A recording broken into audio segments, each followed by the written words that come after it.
धर्म कोणताही असो, दान करणे हे प्रत्येक धर्मात महत्त्वाचे मानले जाते. एवढेच नाही तर घरी येणाऱ्या कोणत्याही व्यक्तीला रिकाम्या हाताने पाठवण्यास शास्त्रामध्ये बंदी घालण्यात आली आहे. असेही मानले जाते की काही लोकांना रिकाम्या हाताने पाठवल्याने नशिबाला दोष लागतो. तसेच जीवनात केवळ अशुभ गोष्टीच होऊ लागतात. म्हणून कोणते लोक रिकाम्या हाताने आपल्या दारापासून जाऊ नयेत हे जाणून घेणे फार महत्त्वाचे आहे. चला तर मग जाणून घेऊया. 1. दारात किंवा कोठेही भीक मागणाऱ्या लोकांना लोक शिवीगाळ करत असल्याचे अनेकदा दिसून येते.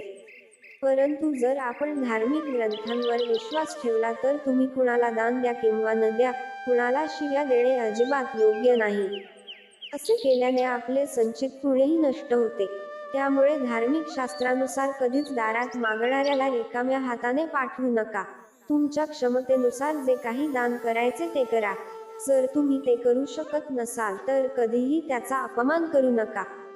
2. कुंडलीत शनी दोष असेल तर जीवनात दुःख आणि संकटे येतात असे ज्योतिषशास्त्रात सांगितले आहे. पण कधी कधी असंही होतं की आपण आयुष्यात सगळं बरोबर करत असतो, पण असे असूनही जीवनातील दुःख, त्रास कमी होण्याची चिन्हे दिसत नाहीत.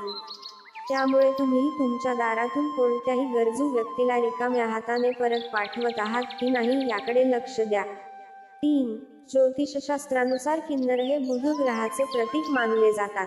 एवढेच नाही तर आपण त्यांच्याशी ज्या पद्धतीने वागतो त्याचाही आपल्या जीवनावर खोलवर परिणाम होतो. त्यामुळे चुकूनही कधीही किन्नरांचा अपमान करू नये. जर तुम्हाला त्यांना देणगी द्यायची नसेल तर देणगी देऊ नका, पण त्यांचा गैरवापरही करू नका. अशीही एक धार्मिक मान्यता आहे की हिरव्या रंगाचे कपडे किंवा हिरव्या रंगाची कोणतीही वस्तू किन्नरांना दान केल्यास ते खूप शुभ असते. हे केल्याने जीवनात सुख समृद्धी येते. परंतु त्यांचा अपमान केल्याने बुध ग्रह खराब होतो आणि अनेकांचे नुकसान होते. तुम्हाला विविध प्रकारच्या मानसिक आणि शारीरिक समस्यांना सामोरे जावे लागू शकते. 4. ज्योतिषशास्त्रानुसार जर कोणी साधू संत कधी तुमच्या दारी येतात, त्यामुळे त्यांच्याशी नेहमी नम्रतेने वागा. जर तुम्हाला त्याच्याकडून काही ज्ञान मिळवायचे असेल तर ते नक्कीच मिळवा, किंवा आदराची खूण म्हणून जे काही शक्य आहे ते दान करा आणि त्याच्या चरणांना स्पर्श करून आशीर्वाद घ्या. जर कोणी साधू किंवा संत कोणाच्या दारातून रिकाम्या हाताने पाठवले तर त्याच्या जीवनात दुःख आणि संकटांशिवाय काहीही येत नाही. त्यामुळे संत महात्माला रिकाम्या हाताने परत पाठवू नका.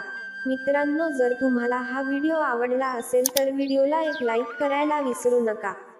तसेच आणखी माहितीपूर्ण व्हिडिओ ऐकण्यासाठी आमच्या चॅनेलला अवश्य सबस्क्राईब करा. तुमचा अमूल्य वेळ दिल्याबद्दल तुमचे खूप खूप आभार.